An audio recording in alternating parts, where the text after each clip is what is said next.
Faizane Madina online Arabic classes. உலகில் எங்கிருந்தாலும் திருக்குர்ஆனை தஜ்வீத் முறையில் கற்க அதை மனனம் செய்ய ஒரு அரிய வாய்ப்பு.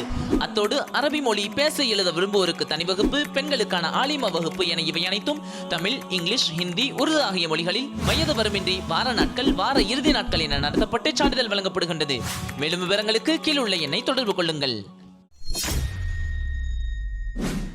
வெளியான பாஜக தலைவரின் வீடியோ. மனுஷனாடா நீங்களா அப்படின்னு இன்னைக்கு மக்கள் எல்லாருமே கேள்வி கேட்டுட்டு இருக்கிறாங்க. ஏன்னா எங்க ஒரு சாவு விழுவோம், அந்த சாவு வச்சு எப்படிலாம் அரசியல் பண்ணலாம்னு சொல்லி ஒரு நாய் மாதிரி இன்னைக்கு அலைஞ்சிட்டு கிடக்குறாங்க. இப்போ பஹல்காம்ல நடந்திருக்கக்கூடிய அந்த தீவிரவாத தாக்குதல்ல 28 பேர் இறந்து போயிருக்காங்க இல்லையா? அதுல 2 பேர் மேற்கு வங்கத்தை சேர்ந்தவங்க. உடனே அந்த வீட்டுல போய் ஒரு சாவு வச்சு ஒரு அரசியல் செய்யணும் அப்படிங்கிறதுக்காக மேற்கு வங்கத்துடைய பாஜக தலைவராக இருக்கக்கூடிய சுவேந்த அதிகாரி உடனே அந்த சாவு வீட்டுக்கு உடனே அங்க போயிட்டு, ஐயோயோ இந்துக்களை கொண்டுட்டாங்களே, ஐயோயோ இந்துஸ்தான்ல இந்துக்களை கொண்டுட்டாங்களே, மோடி இதெல்லாம் சும்மாவே விட மாட்டாரு அப்படின்னு சொல்லிட்டு அந்த யார் இறந்து போனாங்களோ அவங்க வீட்டில் ஒரு குழந்தை இருக்குது, அந்த குழந்தைய உடனே தூக்கிட்டு அந்த குழந்தைய உடனே உச்சி முத்தம் கொடுக்குறாரு. முத்தம் கொடுத்துட்டு, ஐயோயோ நான் இதை நாங்கள் சும்மா விட மாட்டோம், இந்துக்களை இப்படி கொண்டுட்டாங்களே அப்படின்னு சொல்லி அந்த சாவு வீட்டில் போய் ஒரு ஒப்பாரி வச்சு ஒரு ஓனாத்தனமான அரசியல் பண்ணிட்டு இருக்காங்க.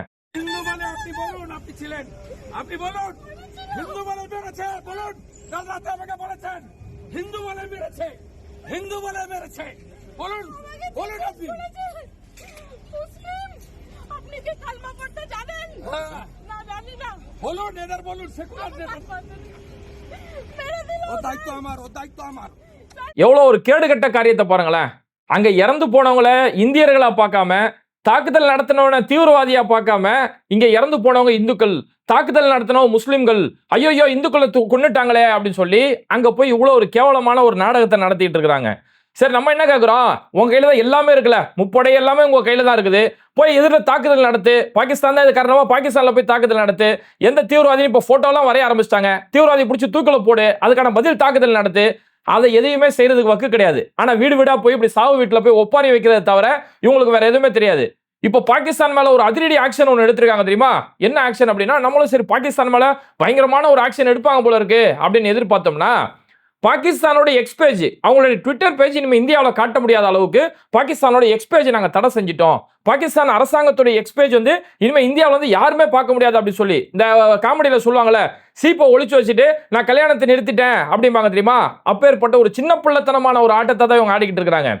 எப்படி இதுக்கு முன்னாடி சைனா இந்தியாவில் தாக்குதல் நடத்தி, நம்ம ராணுவ வீரர்கள் மேலே தாக்குதல் நடத்தி நம்மளுடைய நிலங்களில் ஆக்கிரமிக்கக்கூடிய ஒரு காரியத்தில் ஈடுபடும் போது அந்த சைனாவுக்கு ஒரு முறையான எந்த ஒரு பதிலடியுமே கொடுக்காம அன்னைக்கு வந்து பப்ஜி கேமை நாங்கள் தடை செஞ்சிட்டோம், டிக்டாக் அப்ளிகேஷனை நாங்கள் தடை பண்ணிட்டோம் அப்படின்னு சொல்லி அன்னைக்கு சைனாவுக்கு ஒரு கடுமையான டஃப் கொடுத்துட்டு இருந்தாங்க. பப்ஜி கேமையும் டிக்டாக் அப்ளிகேஷனை தடை செஞ்சுட்டு நாங்கள் சைனாவை எதிர்கொண்டுட்டோம் அப்படின்னு அன்னைக்கு எப்படி ஒரு நாடகம் நடத்தினாங்களோ, அதே மாதிரி இன்னைக்கு ஒரு நாடகம் பாகிஸ்தானுக்கு நாங்கள் பதிலடி கொடுக்குறோம் அப்படின்ற பேர்ல பாகிஸ்தானோட எக்ஸ்பேஜ் இனிமே இந்தியாவில் யாருமே பார்க்க முடியாத அளவுக்கு பாகிஸ்தானோட எக்ஸ்பேஜுக்கு தடை போடுறாங்களாம். அப்போ இதெல்லாம் என்னன்னா, இதை நம்ம என்னெல்லாம் சொன்னாலும் அது நமக்கு இங்க ஒரு வடக்கான் கூட்டம் இருக்கு, இங்க ஒரு பைத்தியக்கார சங்கிய கூட்டம் இருக்குது, என்ன சொன்னாலும் நம்புவாங்கிறதுக்காக தான் இப்படி எல்லாம் அடிச்சு விட்டுக்கிட்டு இருக்காங்க.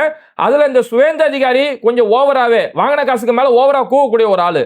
அவரு அங்க போயிட்டு, ஐயோயோ இந்துஸ்தான்ல இந்துக்களை கொண்டுட்டாங்களே, நாங்கெல்லாம் மோடியோட மாணவர்கள், நாங்களாம் இதை சும்மா விட மாட்டோம், இஸ்ரேல் வந்து காசாவை எப்படி எல்லாம் முற்றுப்புள்ளி வைக்குதோ அந்த மாதிரி இதுக்கு நாங்க முற்றுப்புள்ளி வைப்போம் அப்படிங்கிறாரு. அதாவது இஸ்ரேல் வந்து காசாவை எதனால தாக்குறான், அவங்க இஸ்லாமியர்கள் அப்படின்ற காரணத்துக்காக இனப்படுகொலை செய்யறான்னு தெரியுமா? அந்த மாதிரி நாங்க இதை கையாளுவோம் அப்படின்னு சொல்லி. அப்போ அந்த வார்த்தையோட அர்த்தத்தை கொஞ்சம் நல்லா கவனிங்க. இங்க இருக்கக்கூடிய இஸ்லாமியர்களை நாங்க தாக்குதல் நடத்துவோம், இஸ்லாமியர்களை இனப்படுகொலை செய்வோம் அப்படிங்கிற மாதிரி இதுக்கு முன்னாடி பாஜக சார்புடைய பல சாமியார்கள் இதே கருத்தை தான் சொன்னாங்க.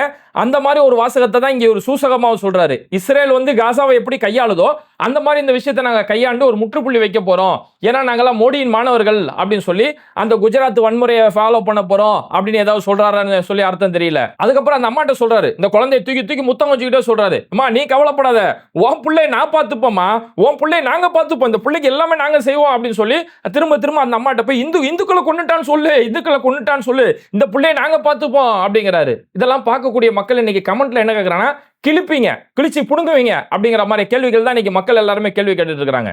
ஒண்ணும் இல்ல, மோடியோட தொகுதி வாரணாசி, அந்த வாரணாசியில மோடி சில கிராமங்களை தத்தெடுத்தாரு. அந்த கிராமங்களுடைய நிலைமை இன்னைக்கு எப்படி இருக்கு அப்படின்னு சொல்லி ஒரு பிரதமருடைய தொகுதி, அந்த பிரதமர் தத்தெடுக்கப்பட்ட ஒரு கிராமம், இந்த கிராமம் இன்னைக்கு எப்படி இருக்குன்னு சொல்லி அதோட நிலைமையை போய் பார்த்து இன்னைக்கு மீடியாக்கள் அங்க போய் ஆர்டிகல் எழுதுறாங்க. அந்த கிராமங்களுடைய நிலைமை இன்னைக்கு வெளி உலகத்துக்கு கொண்டு வராங்க. அந்த கிராமத்துல அடிப்படை வசதிகள் கூட கிடையாது. முறையான தண்ணீருக்கான ஏற்பாடு இல்ல, பம்பு வசதிக்கான ஏற்பாடு இல்ல, சாலை குண்டும் குழியுமா, சாலைகளுக்கு அடிப்படை ரோடு வசதிகள் கூட இல்ல. பல வீடுகளுக்கு அங்க ஓடுகளோ, வீடுகளுக்கு ஒரு கூரை கூட கிடையாது. தார்பாய்களை வச்சு மட்டுமே அந்த மக்கள் வாழக்கூடிய ஒரு சூழல்ல இருந்திருக்கிறாங்க. இப்படி கேட்பாரற்ற நிலையில தான் மோடி தத்தெடுத்த கிராமங்கள் இருக்கு அப்படின்னு சொல்றாங்க. அப்ப மோடி ஒரு பர்டிகுலரா தத்தெடுத்த ஒரு கிராமமே இந்த நிலைமையில இருக்குன்னா, இங்க வந்து நாடகத்துக்காக இந்த புள்ளைய பத்தி நீ கவலைப்படாதமா, இந்த புள்ளைய நாங்க பாத்துக்கோமான்னு சொல்லி இப்படி எல்லாம் ஊர்ல ஒரு ஊழ விட்டுக்கிட்டு ஒரு நாடகத்தை ஒண்ணு நடத்திட்டு இருக்காங்க. திரும்ப வந்து சுவேந்த அதிகாரி அந்த சடலம் அங்க 2 சடலம் அங்க வைக்கப்பட்டுருச்சு.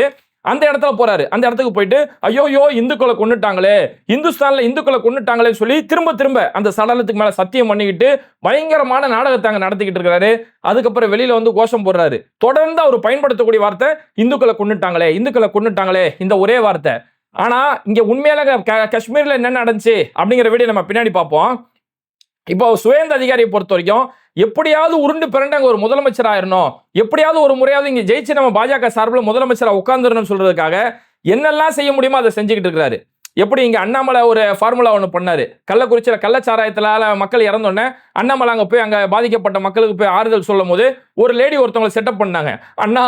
அண்ணாமலை அண்ணா நீங்க தானா ஜெயிச்சிருக்கணும், நீங்க தோத்து போயிட்டீங்களே அண்ணாமலை அண்ணா அப்படின்னு சொல்லி எப்படியோ ஒரு நாடகத்தை நடத்தினாங்களோ, சாவு வீட்டில் எப்படி போய் ஒரு அரசியல் பண்ணாங்களோ, அதே மாதிரி கோயம்புத்தூர்ல ஒரு கார் வெடிப்பு நடந்த போது அண்ணாமலை பழைய ஓய்வு பெற்ற மிலிட்டரி அதிகாரிகள் அப்படின்ற பேர்ல சிலர் கூட்டம் வந்து அண்ணாமலை எப்படியெல்லாம் நாடகம் நடத்தினாரோ, எப்படியாவது அண்ணாமலை இங்க ஒரு முதலமைச்சர் ஆயிரணும் அப்படின்னு எப்படி ஒரு கனவு கண்டுட்டு இருந்தாரு.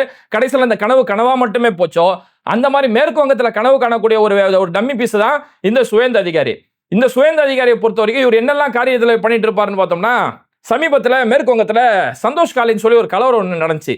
தாழ்த்தப்பட்ட சமூக மக்கள் மேல நடத்தப்பட்ட ஒரு கலவரம். அந்த கலவரத்துல மம்தா பானர்ஜி கவர்மெண்ட் அங்க ஒரு ஆக்ஷன் எடுத்தாங்க. போலீஸே ஸ்பாட்டுக்கு போய் பாதிக்கப்பட்ட பெண்களுக்கு போய் அங்க போலீஸ் முறைப்படி ஆக்ஷன் எடுத்தாங்க. ஆனாலும் அந்த இடத்துல போய் கலவரத்தை தூண்டி பல்வேறு வகையான பிரச்சனைகளை இந்த சுவேந்த அதிகாரி ஈடுபட்டாரு. ஆனா பிற்காலத்துல என்ன ஆச்சுன்னா, அங்க ஒரு லீக்டு வீடியோ ஒன்று வெளியாச்சு. அங்க இந்த கலவரத்தில் யாரெல்லாம் ஈடுபடுறாங்களோ அந்த உள்ளூரை சேர்ந்த பாஜகவோட நிர்வாகி பேசக்கூடிய ஒரு வீடியோவை யாரோ அவருக்கு தெரியாம வீடியோ எடுத்துட்டாங்க. அதுல அந்த பாஜக நிர்வாகி சொல்றாரு, சுவேந்த அதிகாரி தான் இந்த மாதிரிலாம் பிளான் போட்டு கொடுத்தாரு, அவர் தான் இந்த மாதிரி கலவரத்தை தூண்டி விட்டுட்டு இந்த மாதிரி பாதிப்பெல்லாம் ஏற்படுது அப்படின்னு சொல்லி இப்படி எல்லாம் தூண்டி விட்டு இதுக்கு பிளான் போட்டு கொடுத்தது இந்த சுவேந்த அதிகாரி தான் அப்படின்னு சொல்லக்கூடிய அந்த லீக்டு வீடியோ வெளியாகி அப்பவுமே மேற்கு வங்கத்தில் பெரிய ஒரு பரபரப்பு ஏற்பட்டுச்சு. அதே மாதிரி ஆர்ஜி கர் ஹாஸ்பிட்டல், ஒரு கவர்மெண்ட் ஹாஸ்பிட்டல்ல ஒரு பெண் டாக்டர் ஒருத்தவங்க ஹாஸ்பிட்டலே வச்சு கற்பழிக்கப்பட்டாங்க இல்லையா, அங்கேயுமே மம்தா பானர்ஜி ஸ்பாட்ல போய் ஆக்ஷன் எடுத்து அந்த சம்பந்தப்பட்ட குற்றவாளிக்கு தண்டனை வாங்கி கொடுத்தாங்க. ஆனா அப்பவும் இதே சுவேந்த அதிகாரி ரோட்ல போய் பெரிய அளவில் ஆர்ப்பாட்டம் பண்ணி பெரிய போராட்டம் பண்ணி மம்தா பானர்ஜி ராஜினாமா செய்யணும், ஜனாதிபதி ஆட்சி கொண்டு வரணும்னு சொல்லி ரோட்ல உருண்டு பிறண்டு ஆர்ப்பாட்டம் செஞ்ச ஒரு நபர் தான். நீ அந்த நியாயனா இருந்தா, ஒரு வக்கத்தவனா இருந்தா இந்த இடத்துல போய் நீ ரோட்ல போய் உட்காந்து ஆர்ப்பாட்டம் செய்யணும். இங்க நாட்டுல பாதுகாப்பு இல்லையே, 28 பொதுமக்கள் அநியாயமா சுட்டுக் கொல்லப்பட்டுட்டாங்களே, இங்க நாட்டோட உச்சபட்ச பாதுகாப்பு இருக்க இடத்துல மக்களுக்கு இப்படியாப்பட்ட ஒரு நிலைமை இருக்கு, அதனால பிரதமர் மோடி ராஜினாமா செய்யணும், உள்துறை அமைச்சர் அமித்ஷா ராஜினாமா செய்யணும்னு சொல்லி நீ இப்போ போய் ரோட்ல உட்காந்து ஆர்ப்பாட்டம் பண்ணி உருண்டு பிறண்டா நீ யோக்கியன். ஏன்னா இந்த சுவேந்த அதிகாரி அவர் எப்படியாவது மேற்கு வங்கத்துல ஆட்சிக்கு வந்துடணும் அப்படிங்கிற அந்த ஆட்சியோட வெறியில என்ன பண்றாருன்னா, தொடர்ந்து அங்க இந்த மாதிரி தானே இஸ்லாமியர்களுக்கும் இந்துக்கள் மத்தியில பல வகையான வெறுப்பு பிரச்சாரங்கள், வெறுப்பு பேச்சுகள் பேசி தொடர்ந்து இது மாதிரியான அரசியலை பண்ணிட்டு வராரு. இப்போ சமீபத்துல சுவேந்த அதிகாரி ஒரு பேச்சு பேசினாரு. அடுத்த 2026 மேற்கு வங்கத்துல தேர்தல் வரப்போகுது, இந்த தேர்தலில் பாஜக தான் நாங்க ஜெயிப்போம், பாஜக நாங்க ஜெயிச்சதுக்கு அப்புறம் என்ன செய்வோம், பொதுவாகவே நாங்க ஜெயிச்சதுக்கு அப்புறம் இதை செய்வோம் அதை செய்வோம் எல்லாரும் சொல்லுவாங்களே, இவங்க பாஜக ஜெயிச்சதுக்கு அப்புறம் என்ன செய்வாங்களா, இந்த மேற்கு வங்கத்துல ஒரு முஸ்லீம் எம்எல்ஏ கூட சட்டசபையில நாங்க விட்டு வைக்க மாட்டோம், எல்லாருமே பிசிக்கலா த்ரோ பண்ணிடுவோம். அதாவது எப்படின்னா, முஸ்லீம் எம்எல்ஏ கூட ஜெயிக்க விட மாட்டோம், அரசியல் ரீதியாக அவங்க களத்துல சந்திப்போம் அப்படிலாம் சொல்ல, பிசிக்கலா த்ரோ பண்ணிடுவோம். அதாவது சட்டசபையில ஒருவேளை நீங்க ஜெயிச்சே சட்டசபைக்கு வந்தாலும் உங்களை நாங்க கழுத்தை பிடிச்சி வெளியில தள்ளிடுவோம், உங்களை நாங்க பிசிக்கலா ஒழுங்கு வெளியில தள்ளி விட்டுருவோம், அந்த அளவுக்கு பாஜக ஆட்சி இங்க இருக்குன்னு சொல்லி இஸ்லாமியர்களுக்கு எதிராக, இஸ்லாமிய எம்எல்ஏக்களுக்கு எதிராக இப்பேற்பட்ட வெறுப்பு பேச்சு பேசின ஒரு நபர் தான் இந்த சுவேந்த அதிகாரி. அதே மாதிரி மோடி ஒரு வாசகம் ஒன்று சொல்லுவாரு, சப்கா சாத் சப்கா விகாஸ், எல்லாமே எல்லாருக்கும் அப்படிங்கிற மாதிரியே மோடி ஒரு வாசகம் ஒன்று சொல்லிட்டு இருப்பார் இல்லையா. ஆனா சொல்றது டைலாக் மட்டும்தான். நீங்க ஏன்னா பாஜக அரசை பொறுத்த வரைக்கும் இவங்க சொல்லுல சுல்தான் ஆனா செயல சைத்தான் அப்படிங்கிற மாதிரியான கதை தான் இதெல்லாம். சப்கா சாத் சப்கா விகாஸ்.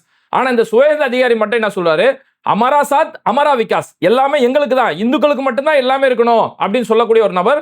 அதனாலதான் பாஜகவில் மைனாரிட்டி மோர்ச்சா, சிறுபான்மை அமைப்புன்னு சொல்லி பாஜகவுக்குள்ள டம்மி பீஸுகளை உட்கார வச்சிருப்பாங்க இல்லையா, சும்மா தொப்பி போட்ட ஒருத்தனை, சும்மா தலையில ஸ்கார்ஃப் போட்ட ஒரு பொம்பளை கூட்டி போய் உட்கார வச்சிருப்பாங்க இல்லையா, அது மாதிரியான மைனாரிட்டி மோர்ச்சா கூட பாஜக வைக்கக்கூடாது அப்படின்னு சொல்லக்கூடிய அளவுக்கு வெறும் இஸ்லாமிய வன்மம் கொண்ட ஒரு நபர் தான் இந்த சுவேந்த அதிகாரி.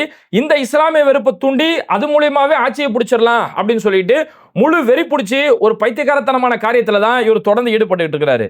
சரி, இந்துக்களுக்கு பாதுகாப்பு இல்லை, இந்துஸ்தான்ல இந்துக்களை கொண்டுட்டாங்கன்னு சொல்லி இவ்வளவு துடிக்கிறார்ல, ஆனா இங்க பிராக்டிகலா களத்துல அந்த இந்துக்களுக்கான பாதுகாப்பு இருக்கா அப்படின்னு நம்ம போய் பார்த்தோம்னா, இதுக்கு நம்ம எங்கேயோ வரலாறு தேடி போய் எங்கேயோ பின்னாடி எல்லாம் போத்தவல, இந்த பஹல்காம்ல நடந்த தாக்குதல்லையே இப்ப ஒண்ணுமில்ல, எப்படி மேற்குவங்கத்துல இங்க 2 பேர் இறந்து போயிருக்காங்களோ, ஹரியானாவிலுமே இது மாதிரி இறந்து போயிருக்காங்க.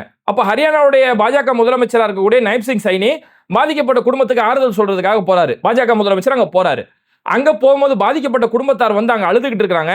அழுவும் போது அந்த பெண் அந்த முதலமைச்சர் சொல்லக்கூடிய வார்த்தை என்னன்னா, தாக்குதல் நடந்து 1/2 மணி நேரம் ஆச்சு, 1/2 மணி நேரத்துக்கு ஒரு போலீஸ் கூட வந்து எட்டி பார்க்கல, ஒரு ராணுவ வீரர்கள் கூட வந்து எட்டி பார்க்கல, இப்ப ஏற்பட்டு கேப்பாரற்ற நிலை தான் இங்க எங்களோட உடல்கள் அந்த இடத்துல இருந்தது அப்படி சொல்லி அந்த பெண் அங்க சொல்றாங்க. அப்ப அங்க இறந்து போனது இந்துக்கள் தான், இந்துஸ்தான்ல இந்துக்களை கொண்டுட்டாங்க அப்படின்னு கோஷம் போடுறீங்களே, அந்த இந்துக்களை காப்பாற்றுறதுக்கு 1/2 மணி நேரம் வரைக்கும் கேப்பாரற்ற நிலைமையில அங்க இருந்துச்சு. தீவிரவாதி 20 நிமிஷத்துக்கு மேல அங்க ஆட்டம் போட்டுட்டு வந்த வழியே அழகா அவன் திரும்பி போயிருக்கிறான். அது வரைக்கும் யாருமே அந்த இந்துக்களை கேப்பாரற்ற ஒரு நிலைமையில இருந்துச்சு. எப்படி மணிப்பூர்ல பெரிய கலவரம் நடக்கும்போது அங்க இந்துக்களும் பாதிக்கப்பட்டாங்க, கிறிஸ்தவர்களுக்கும் பாதிப்பு நடந்த மாதிரி இந்துக்களுக்கும் பாதிப்பு நடந்துச்சு. அந்த இந்துக்களை கேப்பாரற்ற நிலையில எப்படி மணிப்பூர்ல தவிச்சாங்களோ, இங்க ரெஸ்லிங் ஃபெடரேஷன்ல இங்க இந்தியாவுக்காக தங்கப்பதக்கம் வாங்கி கொடுத்த பெண்கள் அவங்களும் இந்துக்கள் தான்.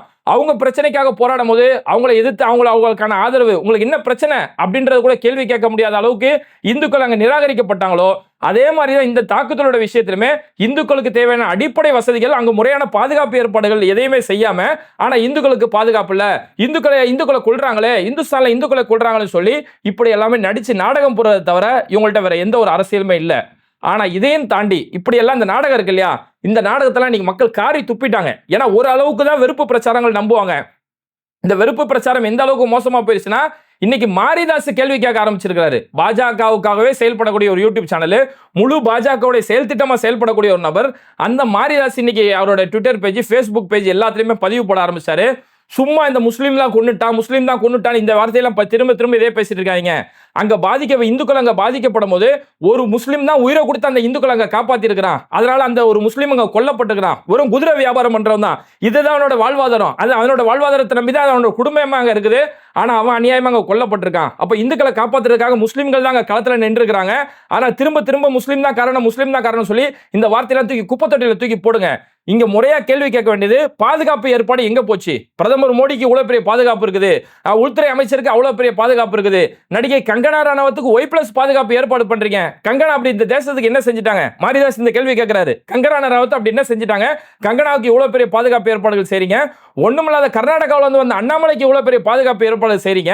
ஆனா இவ்வளவு பெரிய மக்கள் அங்க கூடக்கூடிய ஒரு 2000 சுற்றுலா பயணிகள் சேரக்கூடிய இடம், நாட்டுடைய ஒரு சர்ச்சைக்குரிய இடமா இருக்கக்கூடிய காஷ்மீர்ல இந்த அளவுக்கு பாதுகாப்பு ஏற்பாடுகள் இல்லையே, ராணுவ வீரர்கள் பற்றாக்குறை ஏற்படுதுன்னு சொல்லி ராணுவ அதிகாரிகளே சொல்லிட்டு இருக்காங்களே, அப்ப அங்க முறையான பாதுகாப்பு ஏற்பாடு என்ன செய்யணும்? துணை ராணுவத்தை எந்த அளவுக்கு பலப்படுத்தணும்? இதை நோக்கி நம்ம கேள்வி கேட்கணுமே தவிர சும்மா எல்லாத்துக்கும் முட்டு கொடுத்துட்டு இருக்காதீங்க, எல்லா பழையும் தூக்கி இஸ்லாமியர்கள் மேல தூக்கி போடாதீங்கன்னு சொல்லி இன்னைக்கு மாரிதாசே கேள்வி கேட்கக்கூடிய அளவுக்கு, அதாவது கரடியை காரி துப்பக்கூடிய அளவுக்கு இன்னைக்கு சம்பவங்கள் தலைகீழா மாறி போயிருக்கு. ஏன்னா களத்துல இருந்து வரக்கூடிய செய்திகள் இன்னைக்கு மாறி வந்துட்டு இருக்குது.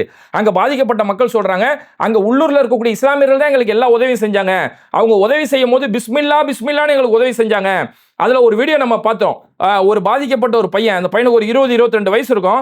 அந்த பையனை ஒரு காஷ்மீர் வாசி அவருடைய முதுகுல தூக்கி ஒரு கயிறு மாதிரி தூக்கிட்டு ஓடுறாரு. இவர் எப்படியாவது ஹாஸ்பிட்டல்ல தூக்கிட்டு போய் ஒரு காப்பாத்திரணும், தீவிரவாதிகள் தாக்குதல பாதிக்கப்பட்டாங்களே சொல்லி ஒரு இஸ்லாமிய வாலிபர் ஒருத்தர் அந்த பையனை தூக்கிட்டு ஓடுறாரு. அந்த கரடு முரடான பாதையில கிட்டத்தட்ட இந்த பைசரன்ல இருந்து பஹல்காம் வரைக்கும் கிட்டத்தட்ட 5-6 கிலோமீட்டர், இந்த 6 கிலோமீட்டர் வரைக்கும் தூக்கிட்டே ஓடுறாரு. இந்த அளவுக்கு களத்துல அங்க இஸ்லாமியர்கள் உதவி செஞ்சுட்டு இருக்காங்க. அந்த பையன் சையது ஆதில் ஹுசைன் சொல்லக்கூடியவர், ஒரு குதிரை ஒட்டி ஒரு வியாபாரம் செய்யக்கூடிய ஒரு நபர். அந்த நபர் தன்னோட உயிரே பணம் வச்சு தன்னோட உயிரை இழந்து இந்துக்களை காப்பாத்தி இருக்கிறாரு. அப்ப கள நிலவரங்கள் இப்படியெல்லாம் இருக்கும்போது இந்த கூட்டம் இன்னமும் இங்க இந்துக்களை கொண்டுட்டாங்க, இந்துஸ்தான்ல இந்துக்களுக்கு பாதுகாப்பு இல்லைன்னு சொல்லி பொய்களை பரப்புறாங்க பாருங்க. இந்த பொய்களை இன்னைக்கு சங்கிகள் கூட நம்பல, சங்கிகள் கூட நம்ப தயாரா இல்லாம தான் இன்னைக்கு அவங்களை நோக்கி காரி தூண் துப்பிட்டு இருக்காங்க. இது மாதிரி வீடியோக்களை தொடர்ந்து பார்க்கறதுக்கு மறக்காம பேட்டை டிவியை சப்ஸ்கிரைப் பண்ணிட்டு இந்த வீடியோக்களை உங்க நண்பர்களுக்கு அதிகமா ஷேர் செய்யுங்க. இணைந்திருப்போம்.